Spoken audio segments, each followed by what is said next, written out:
Una mentira inventada. El chino no era chino, pero lo apodaban así a causa de sus diminutos ojos rasgados y al color amarillento de su piel.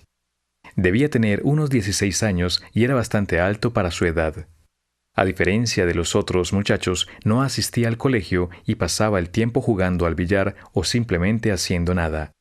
Era silencioso e inescrutable, y aparecía siempre al atardecer. Recostado en la puerta del café y dando chupadas largas, sibaritas, a un cigarrillo, empezamos a verlo una tarde de febrero de 1954. Quizás lo frecuentara de mucho tiempo atrás, pero mis amigos y yo solo caímos en cuenta de su presencia el día en que apareció un muerto en el barrio y alguien en la escuela dijo que el asesino era el chino. Teníamos 10 años, cursábamos el cuarto año de primaria y, ni para qué decir que la credulidad era aún nuestro mayor bien. El muerto era un desconocido a quien le faltaba una mano y tenía un tiro en el corazón.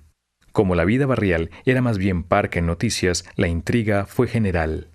Al parecer, al individuo, quien vestía interiores rojos de mujer, lo habían matado en otro sitio de la ciudad, arrojándolo luego en la manga que quedaba atrás del teatro donde íbamos a elevar cometas. En uno de los bolsillos del pantalón se le encontró una tarjeta de un famoso hotel y, escrito con letras burdas, una expresión conminatoria: por marica. El motivo, según el informe policial aparecido en la prensa y leído en voz alta por mi padre, que no quería perderse detalle, era el pasional. A esto conducían las primeras averiguaciones. Por lo pronto, no había detenidos. No dejó de sorprendernos que, contra lo que se rumoraba, el chino volviera allí, al lugar de siempre, con su eterno cigarrillo en los labios. No entendíamos cómo la policía no le había echado mano, siendo tan claro todo. Como si aquello fuera apenas el inicio, los rumores y consejas se multiplicaron y del chino se dijeron cosas en la escuela que aumentaron aún más el temor que nos despertaba. Que cargaba una pistola Luger alemana robada en una prendería y que con ella había asaltado un mercado. Que se entraba a medianoche al cementerio y se enfrentaba a bala con los espantos, a los cuales despojaba de sus calzas de oro. Que, de miedo, lo dejaban entrar a cines sin pagar. Que alzaba la falda a las muchachas y que, en una discusión con un hermano, lo había herido a cuchillo hasta casi matarlo. En fin, que era el mismísimo Caín redivivo. Esas eran las historias que nos llegaban y que, sin muchas averiguaciones, lo convirtieron muy pronto en un personaje no exento de fascinación. Aunque nos producía temor, forzándonos a echar carrera tan pronto lo advertíamos, mezclado a este sentimiento surgió aquel otro, confuso y punzante, casi de admiración, pues nos parecía que él era diferente a los demás. He de decir acá que los intrigados con dicho personaje éramos tres. Entre nosotros nos hacíamos llamar Robert, James y Larry Buster, nombres más sugestivos que los propios y que tomamos de las películas del matinal. Conformábamos también una secta secreta, las Águilas Negras, una falsa fachada que ocultaba nuestra verdadera actividad: comunicarnos con los extraterrestres y creer en nuestras propias historias inventadas, como aquella de que el color desvaído de los ojos de James y sus rodillas en reflejo eran prueba de que había sido raptado y luego devuelto por una nave espacial, o que Larry Buster, con su pluma en la cabeza y su tartamudeo, era Toro, el amigo del llanero solitario. Por nuestra cuenta iniciamos algunas averiguaciones sobre el chino que no nos llevaron muy lejos. Sin embargo, descubrimos que era oriundo de Singapur y que ahorraba para el pasaje de regreso en barco. También que había perdido sus documentos y que se había hecho a unos falsos a nombre de Juan Zapata, y que si no hablaba era porque desconocía el español. El informe, escrito a las carreras por mí, fantasioso en un 100%, no tuvo reparos, por lo que se dedujo que era verdadero. Entretanto, surgieron nuevos hechos relacionados con el crimen. Una noche mi padre leyó en voz alta la noticia de que el caso del cadáver mutilado volvía a la realidad palpitante, porque la policía había encontrado el dedo pulgar pegado con un alambre en la puerta de un burdel de Lovaina. Cuando, días después, el índice apareció envuelto en gasa, metido en uno de los floreros que adornaban la estatua de Gardel, los sabuesos supieron que trataban no con cualquier asesino y que necesitaban acelerar el caso. Para entonces la alarma era general. Detrás de aquel asunto escabroso no había que recalcarlo. Actuaba una mente desquiciada, pues a nadie se le ocurre desmembrar a una persona, mucho menos de esa manera. Los hechos se agravaron cuando un tercero y cuarto dedos le fueron remitidos en un paquete de correo al inspector de policía, quien, visiblemente afectado por lo que llamó una broma macabra, habló por la radio repudiando el hecho y asegurando un pronto castigo para su autor. Al día siguiente, el periódico publicó una foto del funcionario mostrando con cara de fastidio el enigmático envío. Gracias a las huellas digitales, ahora se sabía que el desgraciado hacía parte de la compañía de ópera venezolana, que recién había estado en la ciudad, y que su nombre era Pietro Lozano. Se le recordaba por su imitación del gran Caruso, interpretando payaso de León Cavallo, que todavía el público aplaudía. Algunos opinaron entonces que en la manera como se venían presentando los hechos era evidente que existía un mensaje, y que para dar con el asesino bastaría con descifrarlo. Otros que, para no entrabar todavía más el asunto, lo mejor era no ver espantos allí donde no existían. La discusión, como lo registró la prensa, subió de tono rápidamente. Como si no fuera suficiente, ahora resultaba que el último dedo, el meñique, del cual todo el mundo andaba pendiente, no aparecía. En el club, cada nueva noticia nos atrapaba aún más. Aunque las dudas acerca de quién era el asesino no existían para nosotros, decidimos no acudir a la policía por una razón muy simple. El chino nos conocía y, por ningún motivo, queríamos acabar con las manos y los dedos mutilados y el cuerpo tirado en un basurero. Por precaución, convinimos en no volver a pasar por aquella esquina donde cada tarde lo veíamos. Sin embargo, cualquier mención o detalle que nos lo recordara nos arrojaba a una incertidumbre aún más grande. Hacía poco en cine habíamos visto Los tambores de Fu Manchu y nos habíamos dado cuenta de la suma crueldad y cálculo con que actuaban los de su raza.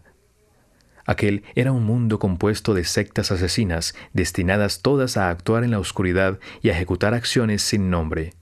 Una de sus finuras era desollar vivas a sus víctimas, para lo que disponían de toda clase de herramientas ruines. Sin dudarlo un momento, cerramos el club y en adelante nos volvimos invisibles. Aquello no era para nosotros.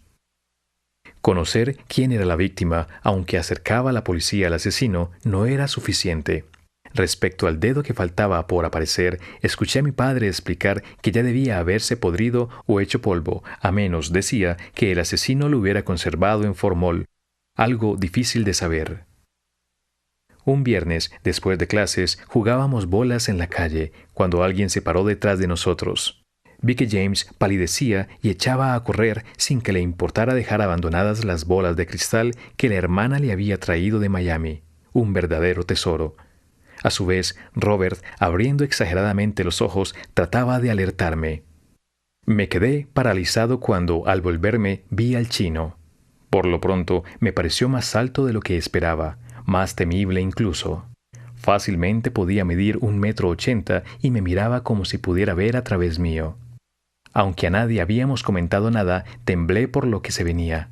Que él supiera que nosotros sabíamos acerca de su crimen ya era motivo suficiente. Recuerdo que bajé la cabeza, cerré los ojos y, así, agachado como estaba, esperé el golpe fatal. Pero nada ocurrió, por lo menos en ese momento.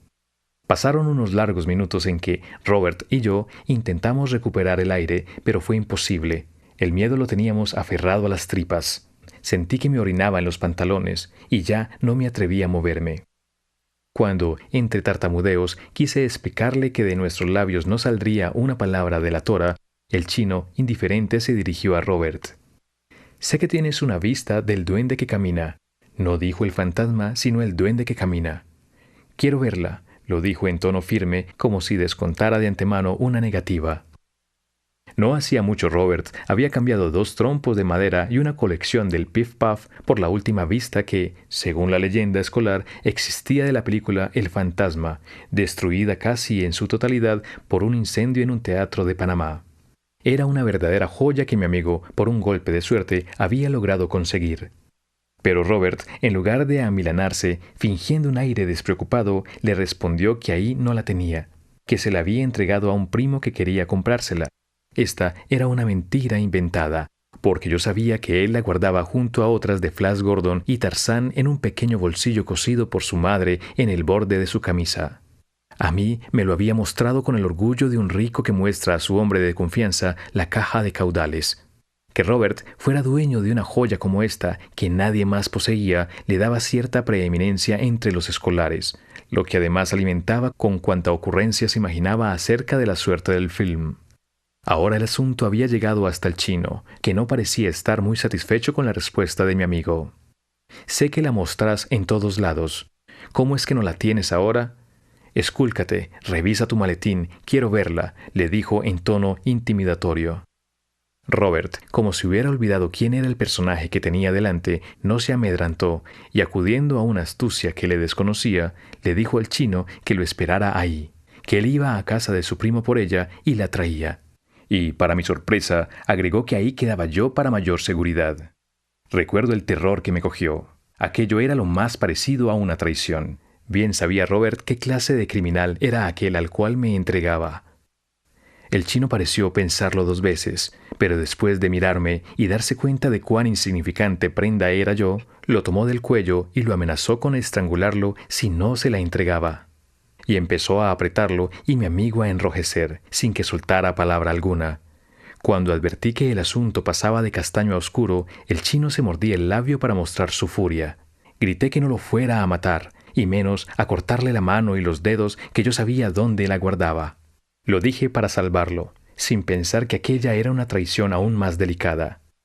Todavía me estremece la mirada que me lanzó Robert. No parecía creerlo.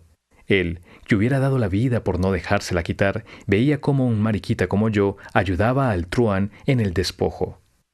Hasta ahí llegó la amistad con mis amigos del club Las Águilas Negras.